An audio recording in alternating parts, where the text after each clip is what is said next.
Si tu écoutes ces mots en ce moment précis, ce n'est pas le hasard. Ce n'est pas un algorithme. Ce n'est pas une simple vidéo parmi d'autres. Le ciel t'a guidé ici. Oui, toi. Quelque chose est en train de bouger dans le monde invisible. Quelque chose est en train de s'aligner autour de ta vie. Tu le ressens. Même si tu ne sais pas encore l'expliquer. Pourquoi t'es-tu toujours senti différent? Pourquoi as-tu souvent eu l'impression de ne pas appartenir totalement à ce monde? Pourquoi ton cœur cherche-t-il quelque chose que rien ni personne ne semble pouvoir combler? Depuis ton enfance, il y a cette sensation étrange, comme si tu étais ici pour plus, comme si une mission silencieuse reposait sur tes épaules, comme si ta vie n'était pas ordinaire. Et plus tu avances, plus la pression augmente, les séparations, les incompréhensions, les nuits où ton âme reste éveillée pendant que le monde dort. Tu as cru que c'était une faiblesse, mais, et si c'était un appel? Écoute bien. Ce que tu vis n'est pas une punition, ce n'est pas un retard, ce n'est pas un abandon. C'est une préparation. Il y a une tension spirituelle autour de toi parce qu'une transition approche, une transition intérieure, un passage, une fusion. Le ciel ne cherche pas seulement à t'aider, il ne cherche pas seulement à te protéger, il ne cherche même pas seulement à te bénir. Il cherche à t'unir. Chosen, ce moment pourrait marquer un avant et un après dans ta vie, parce que Dieu ne veut pas seulement te bénir. Il veut que tu fusionnes avec la source. Qui est réellement le Chosen?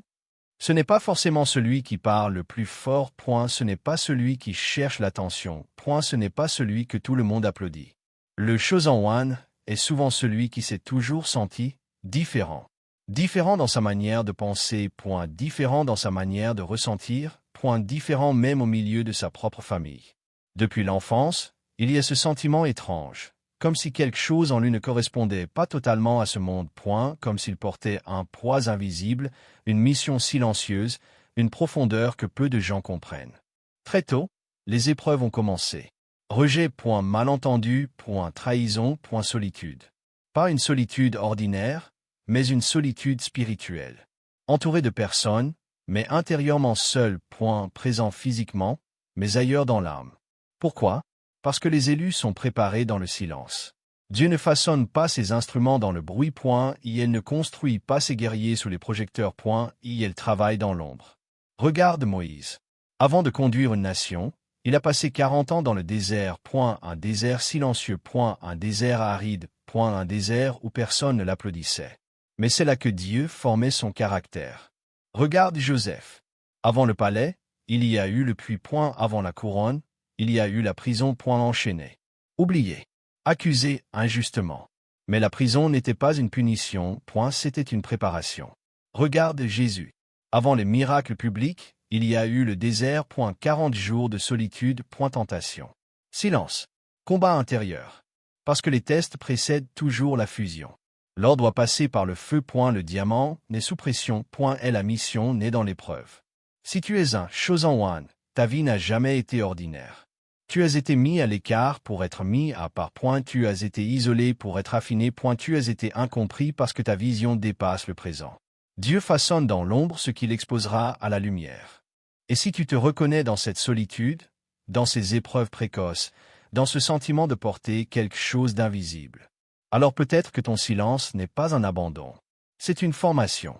Chosen, fusionner avec la source n'est pas une métaphore poétique, c'est une transformation radicale de ton centre intérieur. Fusionner avec la source signifie cesser de fonctionner par l'ego, cela signifie que tes décisions ne naissent plus de la comparaison, de la compétition, du besoin d'avoir raison ou d'être vu, l'ego cherche à prouver, et la source cherche à aligner. Quand tu es gouverné par l'ego, tu demandes « Comment puis-je gagner ?» Mais quand tu fusionnes avec la source, tu demandes « Quelle est ta volonté ?» Fusionner avec la source signifie ne plus agir par peur, elle a peur de manquer, elle a peur d'être rejetée, elle a peur d'échouer, la peur de perdre le contrôle. Car tant que la peur dirige, la foi ne peut pas régner, et la fusion commence lorsque tu comprends que tu n'as jamais été en contrôle, et que tu n'avais pas besoin de l'être. Fusionner avec la source signifie aussi ne plus dépendre des validations humaines, tu ne cherches plus l'applaudissement, tu ne vis plus pour l'approbation, tu n'as plus besoin d'être compris par tout le monde. Pourquoi? Parce que ton identité ne vient plus des regards autour de toi, elle vient de la connexion en toi. Jean 15h5 dit « Je suis le CEP, vous êtes les sarments. Celui qui demeure en moi, et en qui je demeure, porte beaucoup de fruits. Un sarment ne lutte pas pour produire du fruit, point, il reste connecté, point, il demeure, point, il reçoit. La fusion avec la source, c'est demeurer, point, c'est comprendre que sans la connexion, il n'y a ni force, ni direction, ni fruit durable. Il y a une différence entre religion et union. La religion enseigne des règles, point, l'union transforme le cœur. La religion dit, fais plus pour Dieu. L'union dit, reste en Dieu. La religion peut changer ton comportement, point, l'union change ta nature. Il y a aussi une différence entre croire en Dieu et vivre en Dieu. Beaucoup croient en Dieu comme on croit à une idée, point, mais vivre en Dieu signifie que chaque pensée, chaque décision, chaque réaction passe par la présence divine en toi. Ce n'est plus une visite occasionnelle, point, c'est une habitation permanente. Et voici la vérité la plus profonde, la fusion exige l'abandon total. Tu ne peux pas fusionner tout en gardant un pied dans ton ancien moi, point, tu ne peux pas t'unir à la lumière tout en protégeant tes ténèbres préférées. C'est une mort, point, pas une mort physique, point, mais la mort de l'ancien soi. La mort du besoin de contrôler, point, est la mort du besoin d'impressionner, point, la mort du faux personnage que tu as construit pour survivre. Et alors s'accomplit cette parole. Ce n'est plus moi qui vis, c'est Christ qui vit en moi. Imagine cela un instant, point, et ne plus être dirigé par tes blessures, point, et ne plus être limité par ton passé, point, et ne plus être esclave de tes réactions automatiques. La fusion avec la source, c'est lorsque ta volonté s'incline devant la sienne, et que dans cet abandon, tu découvres ta véritable puissance. Chose en one, Dieu ne cherche pas simplement des croyants, point, il cherche des êtres alignés, point, des sarments connectés, point, des cœurs unifiés. Fusionner avec la source, c'est passer de la survie à la communion, point, de l'effort à la demeure, point, de la religion à la relation vivante. Et lorsque cette fusion commence, tu ne vis plus pour Dieu, point, tu vis à partir de Dieu. Voici la section développée avec intensité prophétique et répétition puissante. Touche 4. Les signes que Dieu te prépare à la fusion. Il y a un moment dans la. Dieu retire le bruit pour que tu entendes sa voix, point, elle vide la pièce pour remplir ton esprit, point, elle coupe certaines connexions pour renforcer la connexion divine. L'isolement n'est pas un rejet, point, c'est une retraite stratégique. 2. Perte d'amitié. Des personnes que tu pensais permanentes deviennent temporaires. Certains s'éloignent, point, d'autres te trahissent, point, d'autres encore ne te comprennent plus. Pourquoi? Parce que tu changes. Et tout le monde n'est pas appelé à la prochaine saison. La séparation précède toujours l'élévation. Ceux qui ne peuvent pas supporter la version en transformation ne peuvent pas accompagner la version manifestée. Dieu enlève les relations qui limitent ta croissance, point, il taille pour que tu fructifies. Oui, cela fait mal, point, oui, cela crée un vide, point, mais le vide est souvent l'espace où Dieu installe la prochaine dimension. 3 changements radicaux. Tu ne reconnais plus tes anciens désirs, point, tes priorités évoluent, point, ce qui te passionnait hier te semble vide aujourd'hui. C'est inconfortable, mais c'est le signe d'une mue spirituelle. La chenille ne comprend pas pourquoi elle doit s'enfermer, point, elle ne voit pas encore ses ailes, point, mais le cocon n'est pas une prison. C'est une transformation. La séparation précède toujours l'élévation. Dieu t'arrache à l'ancien pour te connecter au nouveau. 4. Sensibilité spirituelle accrue. Tu ressens plus fort, point, tu discernes plus rapidement, point, tu perçois l'atmosphère d'une pièce en entrant. Certaines conversations te fatiguent, point, certaines énergies te perturbent. Ce n'est pas de la faiblesse. C'est un affinement. Dieu augmente ta sensibilité pour augmenter ta précision, point, elle élève ton discernement pour préparer ton autorité. Tu ne peux pas opérer dans une nouvelle dimension avec une perception ancienne. 5. Révélation nocturne. Tes nuits deviennent intenses. Rêve symbolique, point, impression profonde, point, réveil soudain avec une clarté inhabituelle. Quand le monde dort, Dieu parle. La nuit devient un lieu d'instruction, point, un lieu de téléchargement spirituel, point, un lieu de préparation invisible. La séparation précède toujours l'élévation. 6. Détachement matériel. Ce qui te définissait ne te définit plus. Statut, point, argent, point, validation extérieure. Tu comprends que ta valeur ne dépend pas de ce que tu possèdes. Dieu détache ton cœur du matériel pour t'attacher à l'Éternel. Il ne veut pas que la bénédiction devienne ton idole, point, il veut que ta fondation soit inébranlable. Si tu vis ces signes, ce n'est pas une crise. C'est une préparation. Ce n'est pas un effondrement, point, c'est une élévation en cours. Rappelle-toi. La séparation précède toujours l'élévation. La séparation précède toujours l'élévation. La séparation précède toujours l'élévation. Ce que tu perds maintenant prépare ce que tu recevras demain. Si tu veux, je peux maintenant développer la partie sur ce qu'est réellement la fusion spirituelle et ce qui se déclenche après. Touche 5. Les barrières qui empêchent la fusion. Chosen 1. Si la fusion avec la source est réelle, alors les obstacles sont aussi. Il y a des barrières invisibles qui bloquent l'union. Des muses intérieures que personne ne voit, mais que ton âme ressent. La première barrière, c'est l'ego. L'ego est subtil. Il ne se présente pas toujours comme de l'arrogance. Parfois, il se cache derrière la victimisation. Parfois, derrière le besoin d'avoir raison. Parfois, derrière le besoin d'être reconnu pour sa spiritualité. L'ego veut survivre. Et la fusion exige qu'il meure. Tant que tu protèges ton image, ton statut, ton personnage, tu ne peux pas te fondre dans la source. Car la source ne nourrit pas le faux. Elle purifie. Tu ne peux pas fusionner avec la source si tu tiens encore au faux toi. La deuxième barrière, ce sont les blessures non guéries. Les trahisons passées. Les humiliations. Les abandons. Les paroles qui t'ont marqué. Ces blessures deviennent des filtres à travers lesquels tu interprètes Dieu. Tu crois qu'il va te rejeter parce que d'autres l'ont fait. Tu crois qu'il va te trahir parce que tu as été trahi.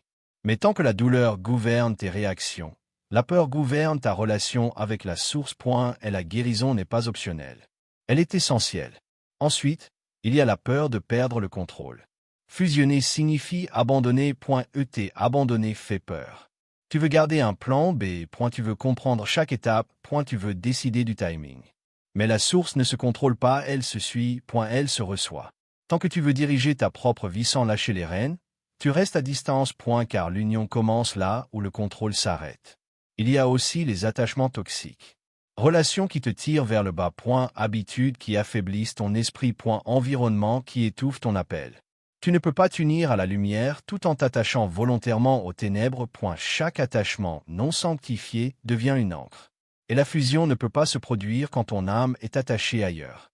Enfin, l'orgueil spirituel. C'est peut-être le plus dangereux. Penser que tu es déjà arrivé. Penser que tu sais tout. Penser que tu es supérieur parce que tu as reçu des révélations. L'orgueil spirituel ferme la porte que l'humilité ouvre. Et elle crée une illusion d'union alors qu'il n'y a qu'indépendance déguisée. Rappelle-toi ceci. Dieu ne partage pas le trône de ton cœur. Soit il règne. Soit ton ego règne.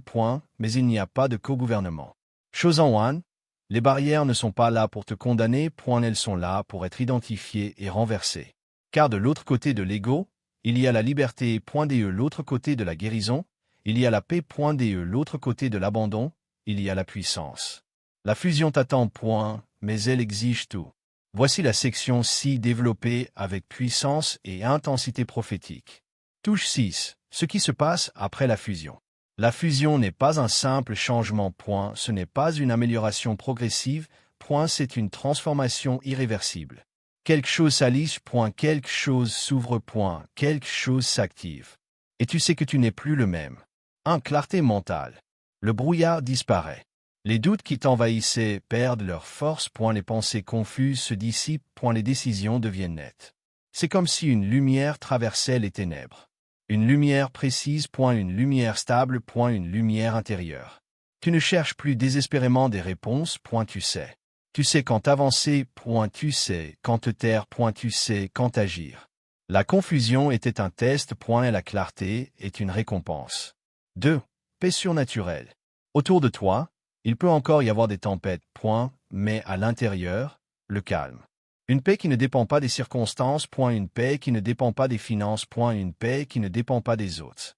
Une paix qui dépasse la logique. C'est comme une rivière vive qui coule en toi. Même si le désert est autour, la source est en toi. La source est en toi. On essaie de te provoquer, tu restes stable. On essaie de te déstabiliser, tu restes centré. Parce que la fusion installe une fondation que rien ne peut secouer. 3. Autorité spirituelle. Quelque chose change dans ta présence. Tu n'as pas besoin de crier. Tu n'as pas besoin d'imposer. Ta simple présence influence l'atmosphère. Les conversations changent quand tu entres. Les énergies s'ajustent. Les mensonges deviennent visibles. Ce n'est pas de l'ego. C'est une autorité invisible.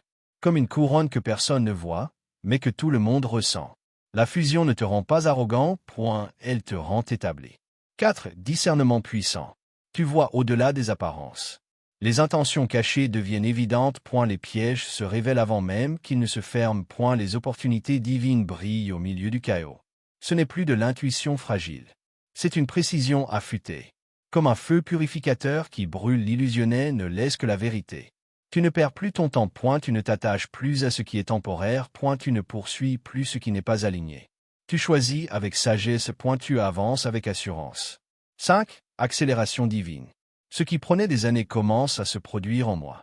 Des portes s'ouvrent sans lutte excessive. Des connexions stratégiques apparaissent. Des confirmations se multiplient. Ce n'est pas un hasard. Quand la préparation est terminée, l'accélération commence. La séparation t'a isolé. Et la fusion t'active. Ce que tu construisais lentement commence à croître rapidement. Ce que tu semais dans les larmes porte du fruit dans la joie. Comprends ceci profondément. La fusion ne te rend pas faible. Elle ne te rend pas fragile. Elle ne te rend pas dépendant. Elle te rend invincible dans l'esprit. Invincible face au doute. Invincible face à la peur. Invincible face aux attaques invisibles. Parce que tu ne combats plus avec tes forces. Tu opères depuis une dimension supérieure. La lumière en toi traverse les ténèbres. Et la rivière en toi ne s'assèche plus. Le feu en toi ne s'éteint plus. Et la couronne sur toi ne peut plus être retirée. Tu n'es plus en préparation. Tu es en manifestation. Si tu veux, je peux maintenant écrire une conclusion prophétique puissante avec déclaration finale et appel à l'activation. Touche 7. Déclaration prophétique. Chosen One. Reçois ces paroles avec foi. Pas avec logique. Pas avec doute. Avec foi. Je parle à ton esprit. Je parle à ton âme. Je parle à ce qui est prêt à s'aligner. Je déclare que tu t'alignes. Je déclare que tes pensées s'alignent. Je déclare que ton cœur s'aligne. Je déclare que ta volonté s'incline devant la volonté divine. Ce qui était confus devient clair. Ce qui était dispersé se rassemble. Ce qui était instable se stabilise. Je déclare que l'ancien toi tombe. L'ancien toi gouverné par la peur. L'ancien toi attaché au passé. L'ancien toi qui survivait au lieu de vivre. Il tombe. Et elle se détache. Et elle perd son pouvoir. Les vieux schémas se brisent. Les anciennes réactions s'effacent. Les anciennes limites se dissolvent. Je déclare que la source te remplit. Elle remplit tes pensées. Elle remplit tes décisions. Elle remplit tes silences. Là où il y avait le vide, il y a la présence. Là où il y avait l'angoisse, il y a la paix. Là où il y avait la fatigue, il y a une force nouvelle. Une force calme. Une force stable. Une force divine. Je déclare que les chaînes se brisent. Les chaînes invisibles. Les chaînes mentales. Les chaînes émotionnelles. Elles se brisent maintenant. Elles tombent sans retour. Elles perdent leur autorité sur ta vie. Je déclare que la peur perd sa voix. Je déclare que le doute perd sa place. Je déclare que la confusion quitte ton esprit. Je déclare un réalignement spirituel. Je déclare une clarté surnaturelle. Je déclare une paix qui dépasse la compréhension. Tu n'es plus divisé intérieurement. Tu n'es plus écartelé entre deux identités. Tu n'es plus prisonnier de ton ancien récit. Tu t'alignes. Tu t'élèves. Tu t'unis. La source t'appelle plus haut. Et la source t'attire plus profondément. Et la source te transforme de l'intérieur. Reçois-le. Ce n'est pas une motivation passagère. C'est un repositionnement spirituel. Chosen One, tu ne seras plus le même après cet alignement. Parce que ce qui se passe en toi maintenant est plus grand que ce qui s'est passé contre toi hier. Si tu veux, je peux maintenant écrire la conclusion puissante avec un appel à l'action spirituelle pour terminer la vidéo en impact maximal. Maintenant, ne quitte pas ce moment trop vite. Ne retourne pas immédiatement au bruit. Et ne laisse pas cette parole se dissoudre dans la distraction. Prends quelques secondes de silence. Ferme les yeux. Respire profondément. Laisse ce message descendre de ta tête vers ton esprit. La fusion ne commence pas par un cri. Elle commence par un abandon intérieur. Dis simplement, dans le secret de ton cœur, je relâche le contrôle. Je laisse tomber mes résistances. Je m'ouvre à ta volonté. Ce n'est pas une performance. C'est un alignement. Prends un court temps de prière. Même une phrase suffit. Façonne-moi. Purifie-moi. Aligne-moi. La source ne cherche pas la perfection. Elle cherche la disponibilité. Et si tu ressens que ce message résonne profondément en toi, pose un acte prophétique simple. Écris en commentaire « Je m'aligne ». Pas pour moi. Pas pour les autres. Mais comme une déclaration spirituelle. Si cette parole t'a éclairé, partage-la. Peut-être qu'une âme isolée attend exactement ce message. Abonne-toi pour rester connecté à ces temps d'élévation afin que chaque nouvelle parole soit un rappel de ton appel. Reste dans la lumière, reste dans la paix, reste aligné. La fusion commence maintenant.